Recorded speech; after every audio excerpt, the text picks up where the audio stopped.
Hi, it's Steve Hargadon, and we're actually closing in on the latter portion of our inaugural Future of Museums conference. This has been a terrific day. We're so delighted to be doing this event, and we're delighted to have Lath Carlson here.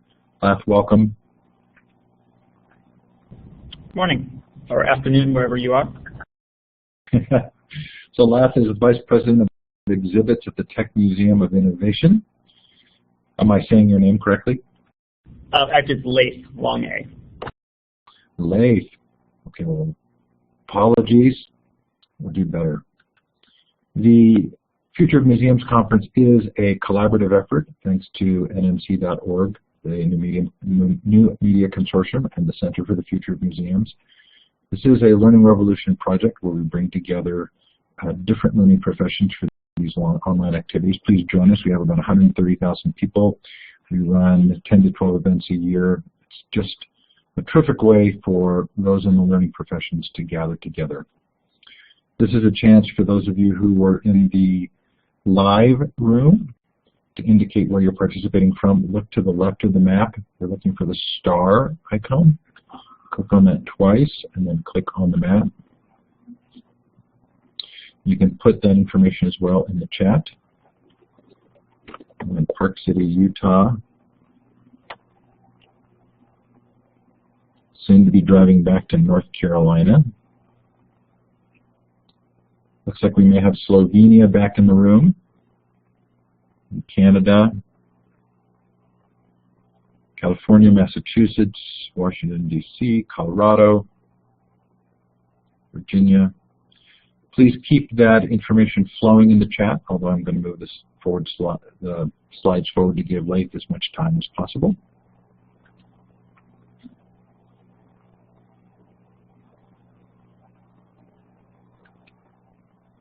Lath, thanks again for being here. I am your wingman. Let me know if I can help you in any way. All right, great.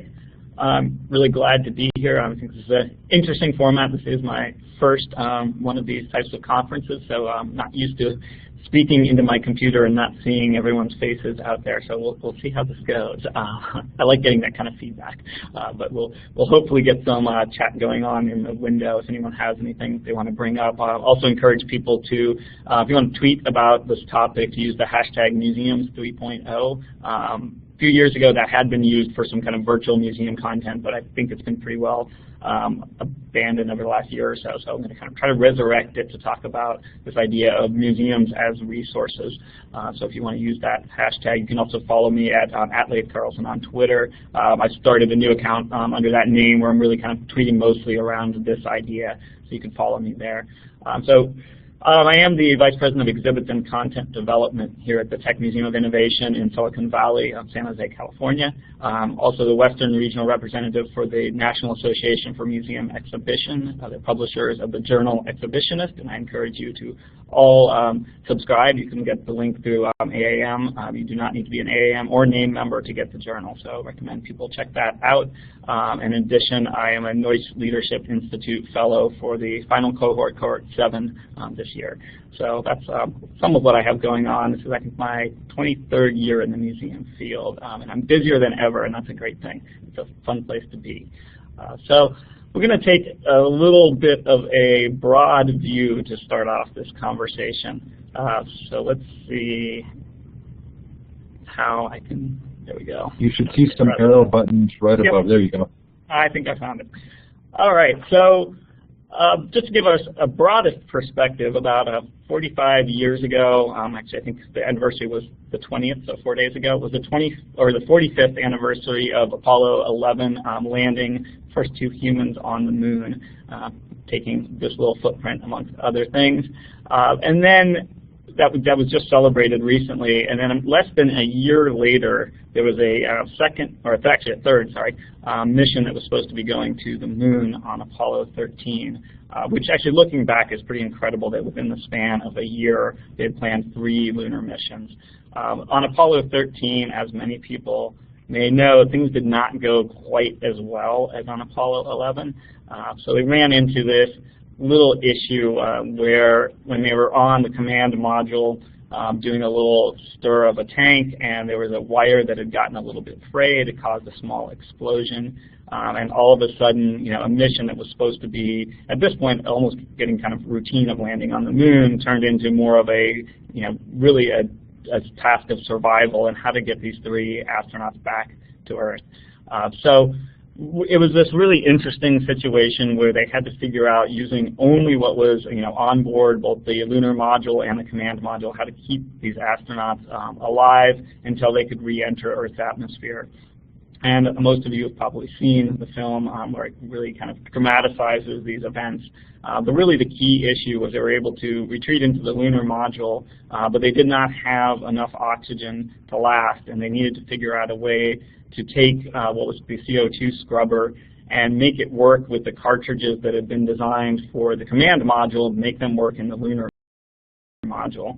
And so there's this very dramatic scene where everyone at NASA dumps on a table kind of all of the supplies that are on the 2 modules and tries to figure out how do you jerry-rig something to kind of make this work and make these cartridges fit.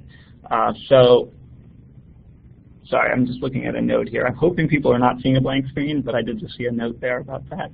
Hopefully you're seeing the slide. So this is an image of what they kind of came up with, which is this thing they called the mailbox, which was this rigged up, duct taped together container that did allow the astronauts to survive for the time that they needed to in order to re-enter the atmosphere, and ended up being a success. And of course, this is a great story about Apollo. But it actually is pretty relevant to what we're going to talk about today.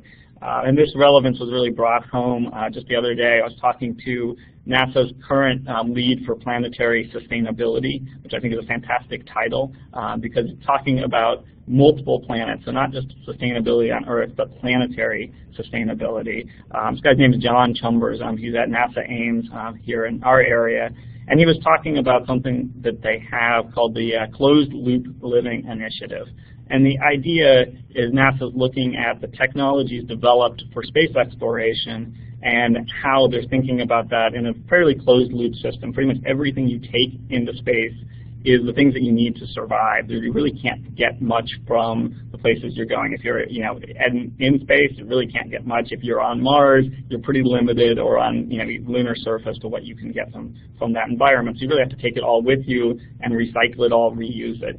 So they're looking at how does that apply to Earth as well. And a quote that it was really kind of stuck with me is he said that we can really only treat the Earth as an open loop system for about 100 years. And of course, we all know probably about where we're at on that 100 years. Pretty much we've maxed that out at this point. So now we're at the stage of really having to think about the Earth as well as a closed loop system. And thinking about how, in the case of Apollo, they kind of have this like, hey, what do they have on board the spaceship that's going to enable them to survive? And I think we're at a point where we have to look, what is it on this Earth that we have that's available to help us survive and thrive on this planet? So, of course, we've got to bring this back to museums. So what does this all have to do with museums? And I think there's really 2 things that are important. And one is I think we've really moved past a point where museums can just be a nice place for people to visit. And we really need to move beyond that and recognize that museums are actually one of these essential resources that we have on our planet, part of that kind of box of things that we dump on the table and say, hey, how can we create a better future with what we have here? And museums, I think, are one of the great resources that we can use to figure out how do we create this better and sustainable future for all of us. Continuing on a slightly historical theme here, I'm going to jump forward to thinking about how museums as institutions have evolved, and particularly in the United States over about the last 100 years or so, to give us some perspective on maybe where we're headed and how we can fill this role of being an essential piece of the toolkit that people can use to improve their futures. So over the past century or so, we've seen this evolution of museums going from kind of a cabinet of curiosities to more of a civic institution, and then finally, to hands-on learning environments, and just kind of very dramatic centerpieces to cities and places that really come to define a lot of our urban environments. And throughout this evolution, there's been this tension, I think, in museums between the role of being a conservator or a researcher, the kind of back-of-house needs that a lot of museums fulfill, and then the sort of front-of-house role as being a forum for public engagement with objects, ideas, all kinds of ways that we engage our public. And for the purposes of this talk today, I'd like to really focus on that second role, the role of museums as being this really unique and evolving public forum. To think about more the front of house and how we engage with our communities and with the public. Generally, I think museums have always been positioned as this place, at least in the last 100 years or so, for people to come to become more informed, inspired by what's happening, particularly in the arts and sciences. And we continue to play that role today, and I think we can just play it in a little bit of a different way. So,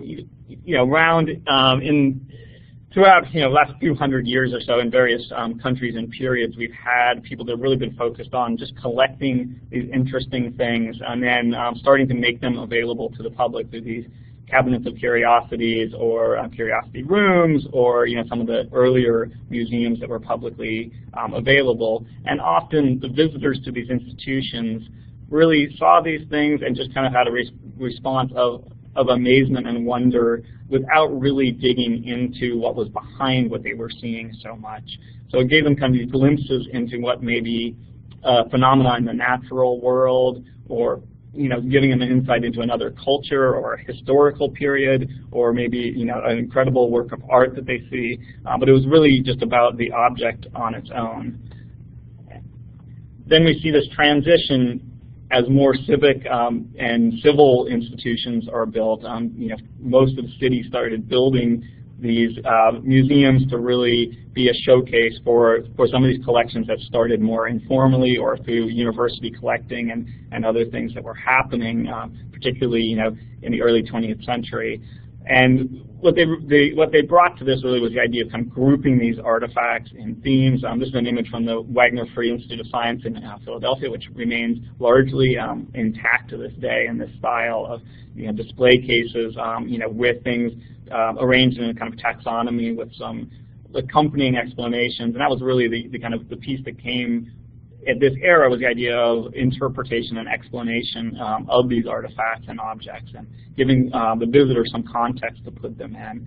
And a lot of times these institutions were also starting to host scholarly talks and sometimes some live demonstrations and things about current science or other things that were happening at that time.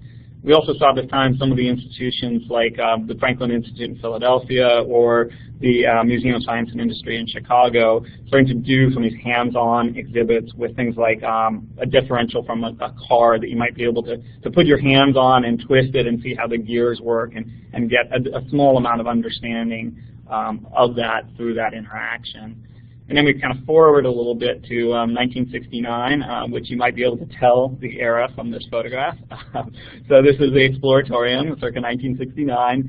And this was this next kind of evolution of trying to really focus on this hands-on experiential aspect of the museum experience and really pulling the artifacts out of the experience and not making it be so much about the artifacts but about the experience and about a first-person engagement with the topic. They also kind of expanded into this idea of bringing the social sciences as well into the museum experience.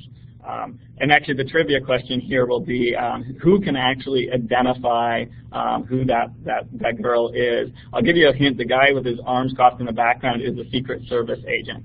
So that may help put this in context. Yes, and we have a winner, Amy Carter. Very well done. All right. Excellent. So this is this kind of next evolution. At the same time, roughly the same area, you had Michael Spock at the Boston Children's Museum, really, looking at how to make a children's museum more hands-on and directly giving visitors this experience with putting their hands on things. And we all kind of know what happened in the next 30 years or so. Is there's this huge explosion of science centers, children's museums, as well as this push in art museums and history museums to have more hands-on experiences for the public. And that kind of roughly, takes us to where we've been up until, I think, in the last 10 years or so, where now we have this interesting diversity of experiences where we have museums that are still kind of in that mode, or actually in the mode like the Wagner Free Institute or the Motor Museum in Philadelphia, where they're really this time capsule of a museum of that era. And then we've got traditional art museums. We have history museums of all types. We have science centers, children's museums. So we've kind of got this whole diversity of everything that we've just kind of looked back through that's available to visitors. But one thing I think that seems to be constant up until fairly recently has been this idea that the exchange of knowledge from the institution to the visitor has been fairly one way. It's been this idea that the curators and the exhibit developers and people at the institutions have developed this body of knowledge that they're then teaching to the public, and that has been largely the mode of a teaching mode and a instructionist approach to how the knowledge is being transmitted. And I think it's useful to think about that dynamic of museum as teacher really as characteristic of what I would call Museum 1.0, and the way that museums for the first 70, 100 years or so, especially in America, have really kind of functioned of, here is this knowledge that you can come and kind of get from us. And a very typical mode is actually, in this image is actually from the Computer History Museum up the street from us here in Mountain View, California. And this is a classic example of, here are some abacuses in a display case with a text panel next to it that just kind of gives some very basic information about what this artifact is. And I think that these experiences can be really powerful for people that do identify with the object and do have some background that allows them to appreciate it and show them something new. I think museums of this type are generally seen by the public as being kind of an interesting place to go, a place they might go and see something and go, wow, I didn't know that. This is something new, or that experience was really cool. And they walk away generally appreciating the educational aspect of the experience, but really seeing the museum more as just a destination to go and visit, something to go and see. Then we have this evolution, I think, happen over the last 10 years or so, where we've had this Museum 2.0 movement, or participatory museum, as Nina Simon has called it, where a lot of institutions have looked at how do we actually change the focus a little bit from being the sort of teaching aspect to a, more of a dialogue with the visitors, getting the visitors more engaged in the experience and leaving their mark on the museum, on the visit experience, and encouraging maybe them to interact with other visitors as well in the museum. A lot of the focus of the participatory museum has been things like talkback stations and programming opportunities and ways to get the visitors a little bit more directly involved, not only in the content of the exhibit, in this case, a children's museum exhibit where people were asked to actually kind of give their own histories about their families and things that are important to you about their family. So there's this opportunity to kind of read what other people have left behind and frame the experience for themselves. A lot of times, you also see opportunities for visitors to help to frame what the exhibition content may actually be through different types of interviews and prototyping sessions and things.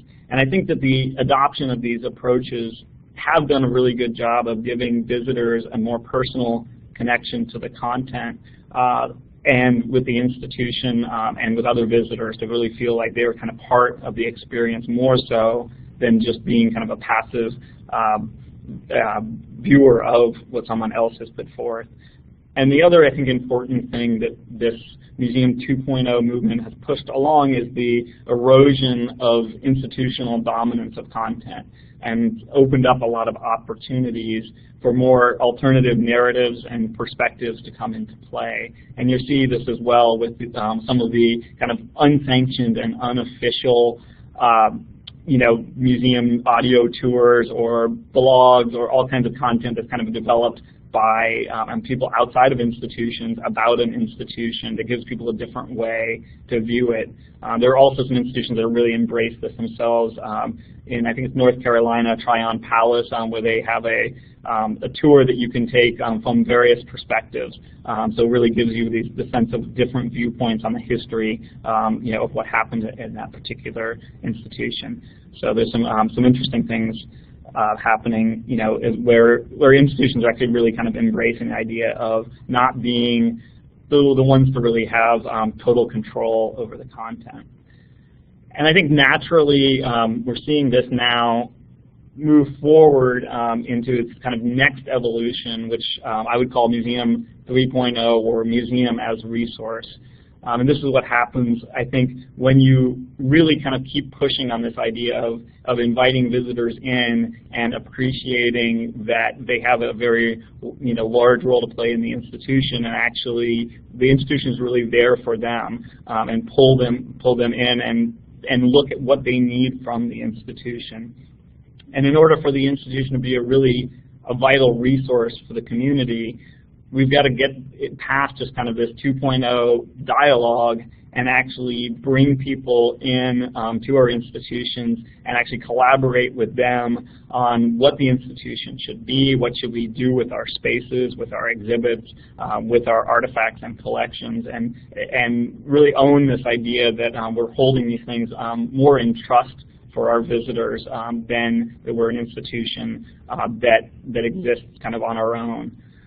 So, I think to kind of reiterate, we've gone through this evolution of kind of the 1.0 museum experience as being, here's this object or this idea, and you can see it, maybe touch it, and then read this panel about it or see some kind of media about it, to the 2.0 experience, which is where you're doing those same things, but there's an opportunity to leave your own mark or to interact in some more deeper way with the experience. And then the 3.0 experience I would characterize as one in which visitors are actually utilizing tools and materials the museum is making available to really create their own creative content, their own experiences, things that are really personal and meaningful to them. And one thing that I think is important in that is valuing what our visitors, or I would call them actually users to our museums, bring to the experience as much as valuing what we are actually offering to them, to really look at what they can bring to the museum experience, because clearly they are bringing a lot of their own knowledge, their personal histories, their social relationships, a lot that they can offer us as well as what we can actually make available to them.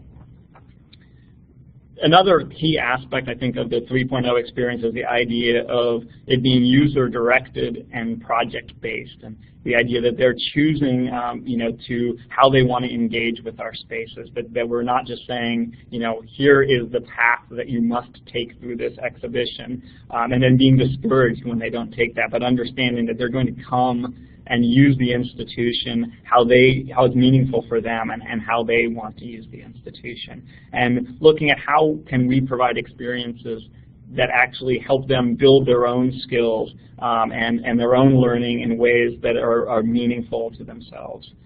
And for those that are have an interest in learning theory, I think we can look at this as the 1.0, 2.0, and 3.0 pretty well mirroring instructionalist, constructivist, and then now constructionalist learning philosophies.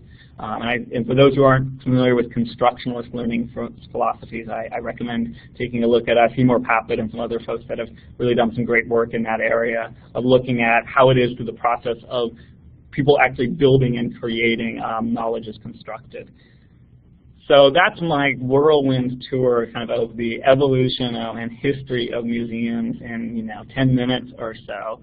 But I want to take this back, again, zooming back out in our powers of 10, we're going to shoot back out here and look at this global perspective once again.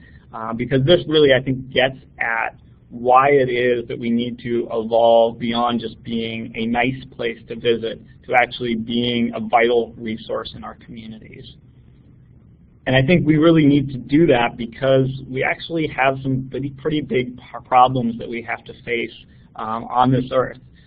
We really have done an incredible job as a species of getting to a level of health, wealth, education, artistic creation that's pretty unprecedented, and I think that often gets overshadowed in the media. I think we hear a lot of the stories about kind of the negative things that are happening in the world, but the reality is that actually from many measures we've never actually been healthier, safer, more kind of productive, and had access to more incredible creative products than ever before. So I think we should kind of celebrate the fact that as humanity is actually doing a pretty good job in a lot of ways. Unfortunately, though, we do have to look at the fact that we've kind of gotten to these levels of success as a species by taking some shortcuts and some living in this way, this kind of open loop way that now is starting to come back at us a little bit.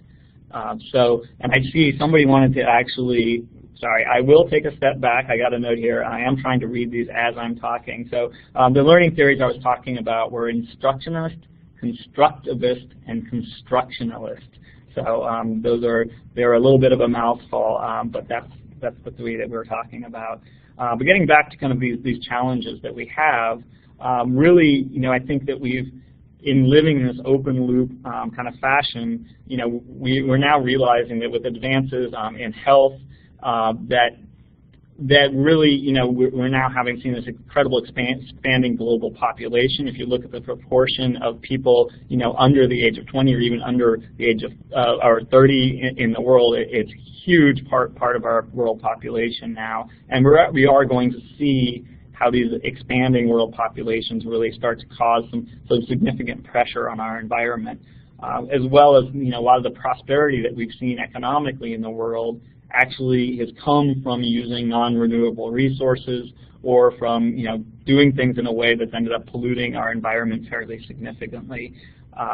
On the education side, yes, we have a much more highly educated population than we've had before, but we're also starting to see, especially in the United States, an increasing disparity in the access to education, as well as really a reduction in the amount that we're honoring the arts and creative production, especially in our school systems. So, I think it is incumbent on museums to take this very seriously and to look at the challenges that we do face on this earth, and look at what our role can be in actually providing the resource to our constituents to make things better. And I don't think that anyone probably here today would disagree that our schools are not doing a particularly good job of this. Generally, in the United States in particular, our public education system is really not equipping our students with the skills that they need to tackle some of these global issues. With the emphasis on just the very basics of education, we are completely missing the importance of actually how to develop the skills around problem solving, problem finding, collaboration, self-efficacy, how to actually do effective research, how to do these things that are critical to solving the big problems, and actually doing things in a hands-on way, tackling a project, getting really immersed in it, failing a lot, and learning through those failures. These are all things that are not particularly well done in our school system, and that kind of leaves us in this position where our informal education community really has to pick up the slack. And for us, it's I think a great opportunity to do that. It's also I think a challenge. Is how do we as institutions in our cities and throughout our countries, how do we actually take on this role of equipping our fellow humans with the tools they need to tackle some of these big issues that we're facing? And fortunately, I think we do have some room in our institutions to do this. I think one of the big trends, obviously, in the last 10 years is the rise of quality content online, and almost more importantly than that quality content is the access to that content. So in areas like we're in here on the edge of Silicon Valley, where there's incredible economic disparity, one of the things that really gives us some hope is that even within the lowest income parts of our community, there's over 70% of the residents have access to the internet, usually through their phones, but that access is getting better and better. So there is this access to this high quality content that used to be more exclusively held by institutions. So I think that that's something we should actually really celebrate, is go, okay, there is now access beyond our institutions to really good, more timely content, frankly, than what we can usually provide in our museums. And a lot of museums have really embraced this and gone online with a lot of their content and put it out there. And I think that's a fantastic thing to do, because I think by doing that, it frees us up a bit in our institutions, and particularly in our physical museums, from being so much of a worried about conservation to actually being a little bit more focused on being provocateurs, being instigators, being the people that kind of give people a little bit of a bump and a nudge and follow through with that. So I would say that, you know, the reduction, and you're probably seeing a black screen, that's intentional, so don't worry, it's meant to be black. I think that this is this incredible opportunity to think about, if we do not need to be so concerned with being the deliverer of all of this content, how might we actually use our physical spaces and our resources and our assets in a little bit of a different way than what we've done in the past. And I think that, yes, I see some notes about the black screen freaked some people out, so sorry about that. So we'll switch now to something on the screen. So in the case of access to more in-depth, I think, content than before, one of the things that I was a little nervous about at first when it came out, frankly, was Google's art project. So this is this repository of images of art from a lot of fairly prominent museums, and actually Google came to us looking for us to be involved, and I was really kind of worried about it, because my initial reaction was, if we give up access to a lot of our objects and content for free out on the internet, what's the motivation for people to come to our physical institutions? And in the United States, since most of our institutions are largely funded, you know, through donations and then through actually people coming in the door and paying an entry fee, this is kind of a big deal. If people don't need to come anymore to see these things, you know, how do we maintain our ability to be open, frankly? And I think my thinking on this has actually changed quite a bit recently. So this is actually a close-up from one of the gigapixel images on Google Art Project. This is Rembrandt's The Night Watch, one of the most famous paintings probably in the world. And what's fascinating about this is, for those of you who know the painting, it's got a whole bunch of people in there. There's a central figure right in the middle. He's got this nice kind of blonde mustache. So what you're looking at right now are, a few hairs of that mustache. So having actually been to the Rijksmuseum and seeing this painting in person, I can guarantee you the guard did not let me get close enough to see this little detail of the mustache on that figure.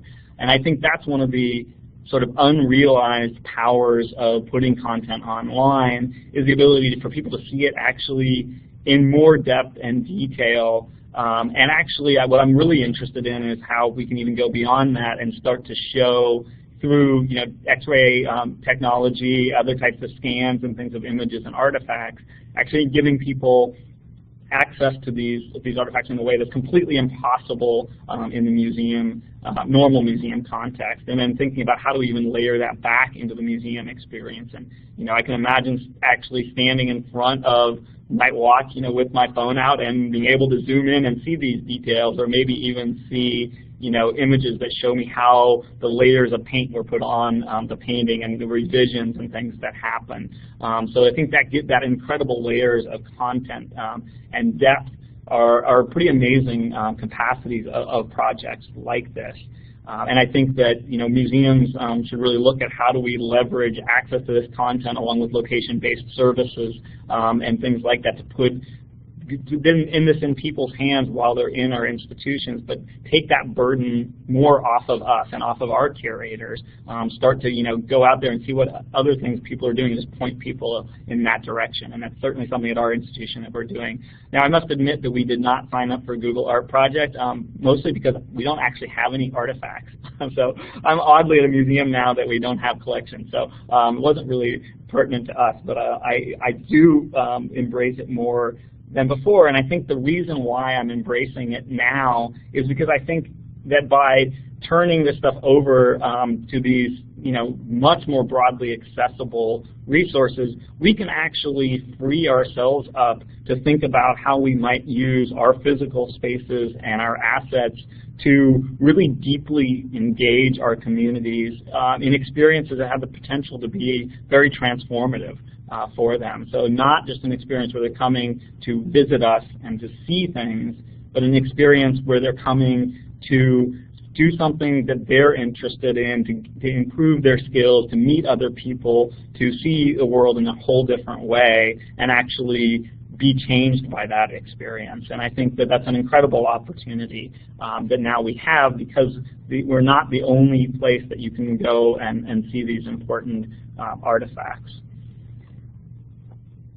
So what are these assets? So if we think about, if we're not primarily have to be a place where we are just the only place you can go to see the Night Watch, or to see an artifact from a historical period, or to engage with a particular piece of content, what are the key assets that we have in our institutions? And in thinking about this, there's three that I'd like to focus on today that I think are really important. The first is that we are non-commercial public spaces. The second is that we are inherently social spaces. And the third is that we are safe spaces, and particularly safe spaces for interactions to happen that a lot of times we don't happen other places in our lives. So I'd like to kind of get at all of those aspects in just a minute, but it's worth thinking about what other places share those three attributes. Where are the other non-commercial public spaces that are inherently social and safe, particularly in our cities and communities? And when I think about it, really, we're pretty well restricted to parks, libraries, and museums. And there's really, if I look around San Jose here, that's about the only non-commercial places that allow for this kind of public interaction that we have around us, some of which more safe than others, or maybe more social than others, but certainly those are kind of the core institutions that allow for that to happen. And I think the first, this idea of non-commercial public spaces, is really important. And I think that it's important for a few reasons. I think that it's important because there's this opportunity for citizens of our communities to come and do things that are user-directed. In a park, there's a lot of resources available, and it's up to the person going to the park to decide how to use those resources. So it's very user-directed. It's also non-commercial, and the idea of these spaces is that somebody is not trying to always sell you something. So the idea would, if you go to the park, you might go for a bike ride. The people working at the park, the groundskeepers, they don't really care if you then go buy bike tires or a helmet or something. They just want you to use the resource.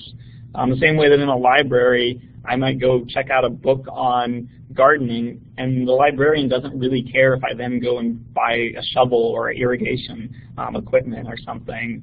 And the same goes for our museums. I think, if I go to the museum at Gettysburg and I see a rifle that was used in the Civil War, I imagine that the curator probably doesn't want me to go out and buy a rifle. So I think, that's really important. And I think, I don't want to get into it now, but I think it's worth us thinking about what the role of the ubiquitous gift shop in a museum is, and how that might actually confuse this a little bit, in having an institution that is kind of non-commercial until a point, and then all of a sudden kind of there's this commercial angle that comes into it, and does that actually impact the way that we're perceived by the public? The other point is that this idea that that they are directed by the users, that this is something that a user of one of these non-commercial spaces is making a decision about what they want to do there, use it in their own way. Once again, something that commercial spaces really don't give us the freedom to do. You can imagine, going into a movie theater, for instance, to do your stair running workout. That probably wouldn't go over very well. Or going to a furniture showroom and taking your Kindle in and throwing yourself down on a nice, comfortable couch for the morning and sitting there and reading your book. It's that idea of the user actually being the one to decide what to do in the space is usually not compatible with commercial spaces. And I think in museums, one of the things that really surprises me is when our staff get really upset when they'll see a visitor, just a couple visitors sitting on a bench having a conversation, and getting upset that they're not engaging with the exhibit content. And I think that's really, it's kind of odd, because maybe for those visitors, the idea of coming into a museum, sitting down at a bench, being surrounded by an unusual environment, maybe some inspirational art or really good exhibit design, maybe that's what they really need. That's what they're after, is a good space to have a conversation like that. And I think we should honor that and honor the different uses that visitors have for all of these non-commercial spaces. I would be really surprised if someone that were working at a park would get upset if not every visitor went and played on the playground. The idea is that, hey, we have vast types of resources, and people should be empowered to use them as they want to use them, and not necessarily as we have thought that they should use them. So that takes me to the next, I think, attribute that we have going in our favor in museums that we could also probably do a little better job of, and this is the idea that our museums are inherently social spaces. I sometimes tell a little joke that the only people that go to museums alone are museum professionals. And I think largely that's true. I think if you look around your institutions, it's very rare to see a single person by themselves going around. You're always seeing people there as part of a social group. It may be a group of a family group, it may be some friends, it may be a school class, but they're going together to have this experience and seeking out this experience as a social group. And I think historically, museums have actually not done a really great job of honoring and supporting this. I think you go to a lot of museums, and if you try to kind of have a conversation with your group or other visitors, you might get told by kind of guards to be quiet, or you might go to look at something in a history museum, and there's only enough room for one person to kind of read the label at a time. So you've got this kind of elbowing kind of matchup, kind of trying to lean in and see, oh, what does that say over there? Or maybe one person reading it to another, just not very well designed for the social experience. Or interactive exhibits that are kind of a single user, so it's one person kind of doing it, then the next person does it, and so there's not a sense of collaboration and socialization, and the ability to really kind of share the experience of doing this together, and supporting each other in that experience. So I think it's worth thinking about how might our museums be a little bit different if we really embrace the social dimension of the museum visit. And I think there's actually a lot of good history that shows that not only can it be a better experience for visitors, but actually the learning can be much more profound when you have that social support. There's been work done in a number of children's museums and science centers over many years supporting this. I think back in 1998, there was a group called PISEC that was in Philadelphia, Camden. Let's see, I think I read this now. Institute for the or Informal Science Education Collaborative, PISEC, and they actually looked at what made for a good collaborative and social museum experience, and what they found, was that there's a few kind of simple things you can do, like making experiences kind of inherently multi-user, like the example here, which is one of our exhibits that's round form factor, lets people cluster around and support each other through their learning. Just the other day, I was speaking with the head of the Institute for the Future, Marina Gorbis, who's here in Palo Alto, and the Institute for the Future is doing a lot of work right now on extreme learners, on people that are doing things a little bit differently. So one of their examples is a 14-year-old who was really interested in doing some research around cancer, decided to drop out of school, went and hung out at one of our biohacker spaces here called BioCurious with some other people that were kind of interested in doing some research in this area. And now I think at the age of 16, he's one of the Thiel Fellows pursuing that research full-time. So that was one of her examples. There's also a gentleman in San Francisco that used the last of his benefits. He was a homeless man. He had some state benefits. He used them to buy a membership to Tech Shop, which is one of our subscription-based kind of maker spaces here in the Bay Area, and taught himself a bunch of skills, and now has actually started a nonprofit to teach other homeless people skills through using a resource like Tech Shop. So, and what she found was a commonality amongst all of these extreme learners was an incredible social support network. So whether it be, at Tech Shop, the other people using the space, supporting this guy, helping him learn, and supporting what he was doing, or the people at BioCurious, supporting, this high school-aged kid that just really was kind of interested in biological research and cancer and possible treatments. So the idea that the social support is kind of the key aspect of nurturing extreme learners. So I think it's something we could look at in museums, because I think there are people coming to a museum with a really eagerness to learn, and if we can help those around them, their social group support that, but also use our own staff to support that learning, we could see some really amazing impacts of that. And I think beyond that, by welcoming the social experience of the museum visit, we might do a better job at attracting some of the audiences that museums have not done so well attracting. I hardly hear of a single museum that doesn't struggle to attract a young adult audience, for instance. So high school aged, through young adult tend to not come to our institutions as much as other demographics. And I think part of that is because that's an age group that's really focused on a social experience and looking for a social experience and expects it to be a social experience. So I think if we are more welcoming of that, then we may see more of those people coming to our institutions. So I think it's worth thinking about. I think we can also look at different ethnic groups that have different ideas of the social experience and how they might travel together as a large extended family group maybe more readily. And if we can make our spaces welcoming to that, then those groups might start coming more as well to our institutions. So beyond being non-commercial and social spaces, the third aspect that I'd like to focus on is the idea of museums as being a safe space, and in particular a safe space for what I would call creative collisions to happen. So I think this is something that we probably don't recognize enough, the idea that people do feel safe coming to our institutions. They feel physically safe, but I think if we do our job well, they also feel psychologically and emotionally safe. And some of our institutions have gone to great lengths to provide that kind of psychological safety. This is an image from Explora in Albuquerque, New Mexico.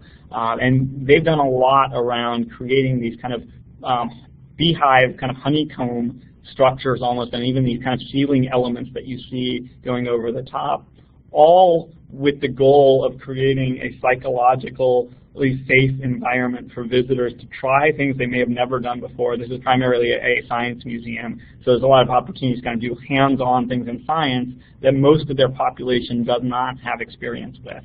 And what they found through prototyping is that by creating an environment where you're kind of cocooned in and sort of protected from the eyes of others watching you, that you might take more risks and be more comfortable trying something, failing and trying it again, iterating on it.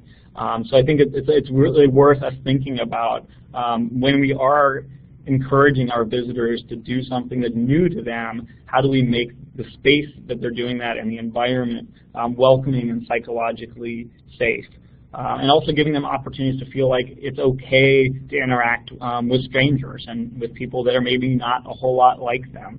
And I think some museums have done a really good job of even thinking about the way that their staff is dressed and the way that they the staff feels comfortable expressing themselves. I just heard a story yesterday about some work done at the Denver Museum of Nature and Science, where one of the things that they found was off-putting to the Latino community was the fact that the security guards at the museum were dressed as police officers and had a very sort of intimidating kind of presence, and that was viewed as very off-putting to when they interviewed people from that background. And so I think that's an interesting thing to think about.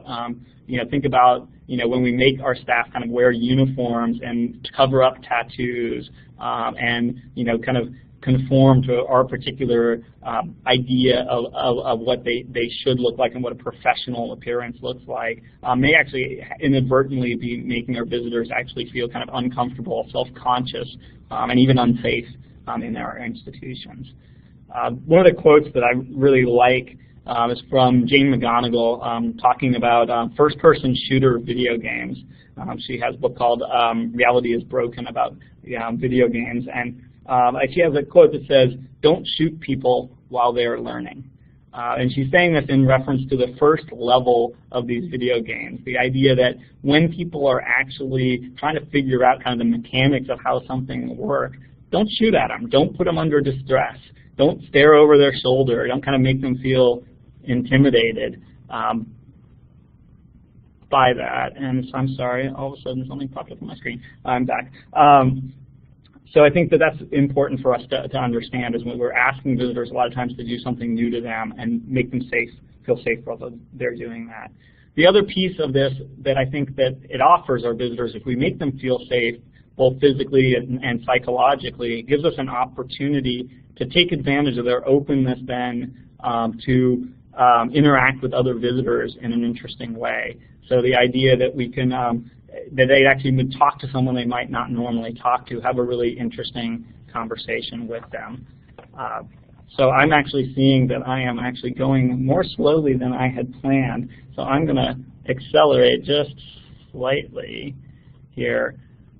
So when talking about safe spaces, the other thing I think I'd just like to bring up is something that Elaine Gurian has been talking about recently. And she's tells a great story about in the Middle East how a lot of the different ethnic groups and religious groups all will go to the zoo more than they'll go to other places, in part because zoos have picnic tables and wide paths. And the idea that the picnic tables actually allow them to bring their own food and not worry about restrictions on their food. And the wide paths allow them to kind of navigate as a group and kind of choose the way that they interact with others. And I think that that's really important. So picnic tables are also kind of will bring me back to the idea of parks and this idea of being a resource. So, just like, well, here, I'm going to skip right ahead. So, I'm really a little bit off on my time. Sorry about that. So, getting back to the idea that with a park you have all these resources available for physical activity, for playing with others, for doing these things. In computers, or in libraries, we also have all these resources of computers and books and things that are happening, as well as social events that are happening in these spaces. And why is it that museums are not typically viewed as the same way? Why are museums typically seen more as just this place to visit rather than as a resource to use? And I think in that what we're really missing is that most museums actually don't have a lot that people can use. Think about your typical museum. There really are not a lot of tools available or spaces or mentors or people that are readily available to the public, where somebody could walk in and kind of ask to kind of do something and work on a project or get help with something. I think typically when you get a visitor that comes in to do that, the staff kind of rolls their eyes a lot and says, kind of just looks at it as a headache, when really it's this incredible opportunity.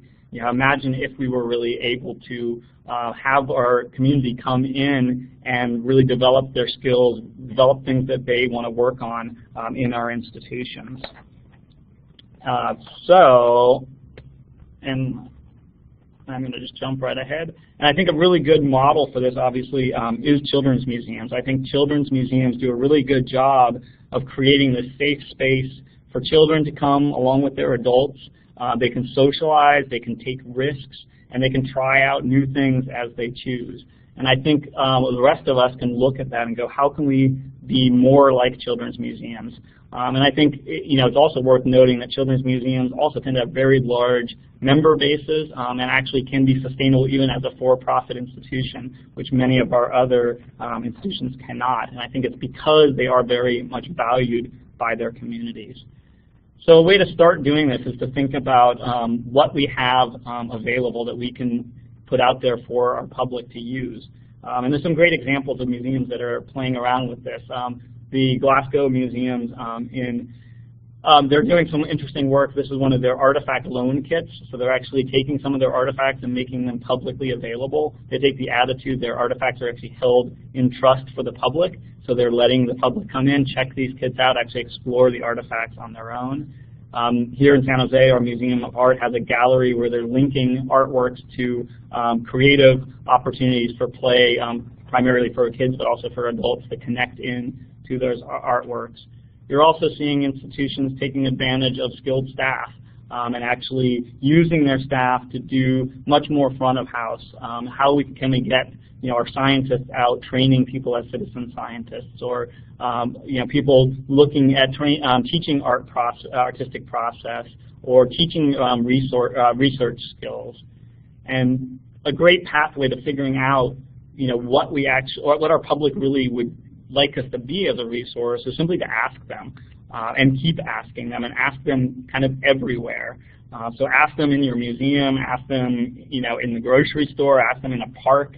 To keep asking, like, hey, what could the museum provide that you would really use? Do you need space for your meetup? Do you need access to a 3D printer for a project that you're working on? Do you really need to talk to a historian for a project that you're doing for university or for school? What are the things that you need? And then taking those things and just trying them out as a prototype.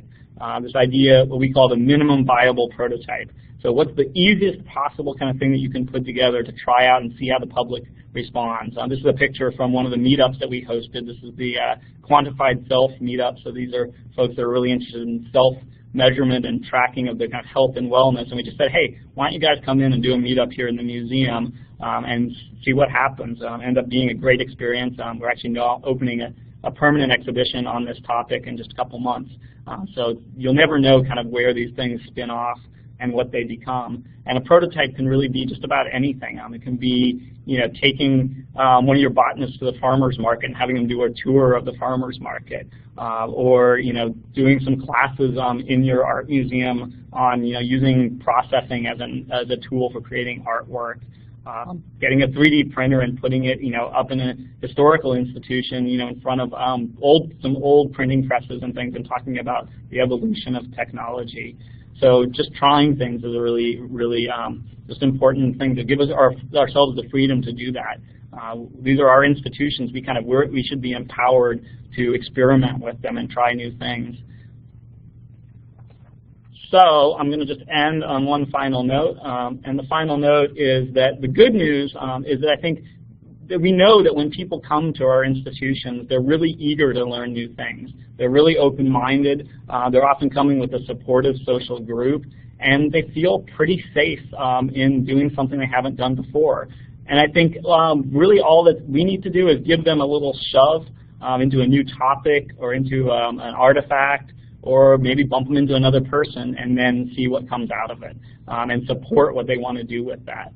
And the real measure of success is when people really start coming to us and saying, hey, we've got this idea, can you help with that?